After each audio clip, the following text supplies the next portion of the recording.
بسم الله الرحمن الرحيم، والصلاة والسلام على رسول الله. هشام مسعودي عن عماد بلتش معتمدية جبينيان، أقدم لكم عن البرنامج الانتخابي ما بينه تعبيد المسالك الريفية بالعمادة، لأنه وضع كارثي تعاني منه أهالي المنطقة، وخاصة التلاميذ والعاملين في عديد القطاعات، صعوبة التنقل لعدم تعبيد الطرقات والمسالك الفلاحية خاصة عند نزول الأمطار، مما يتسبب في تعطل كامل مصالحهم اليومية.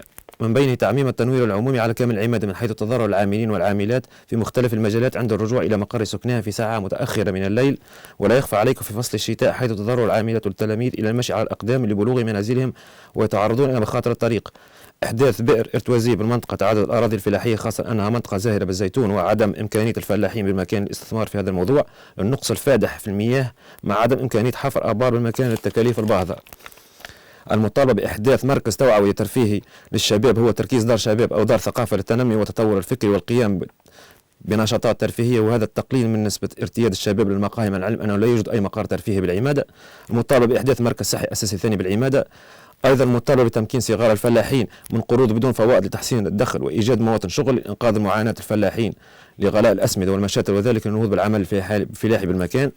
المطالبة بإحداث مركز بريد بالعمادة لتسهيل عملية الخدمات خاصة لذوي الاحتياجات الخصوصية وكبار السن بالمنطقة. أهالينا الأعزاء، إن خوضنا الانتخابات المجالس المحلية في دورتها الحالية جاء وفق تطلعات وأمان حقيقية قائمة على الإنماء الشامل والمتكامل بمختلف مضامينه الاقتصادية والاجتماعية والثقافية والصحية والبيئية، التي من شأنها رفع مستوى العمادة إلى المقام الذي يليق بها.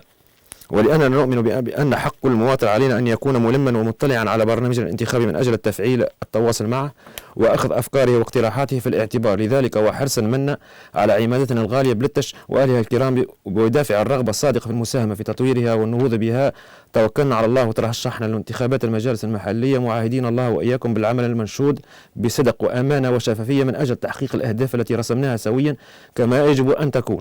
ودور الشباب في التنمية الشاملة دور أساسي ومحوري، إن التقدم الاقتصادي في مستحيل دون تقدم علمي، وعقول الشباب النية والمستنيرة هي التي توفر القائمة العلمية لتضمن النجاح والتقدم في الجهد الاقتصادي وفي الجهد التنموي. أيضا الشباب عنوان القوة والفتوة، هاتان الميزتان هما من المتطلبات الرئيسية للعمل التنموي. نشكر الناخبين اللي انتخبوني، وإن شاء الله نكون عند حسن ظنهم، وأرجو من أهالي المنطقة حضور بكثافة ومساندتي، وأنا نكون إن شاء الله عند حسن ظنهم ونأفي بالوعد كما هو في السابق.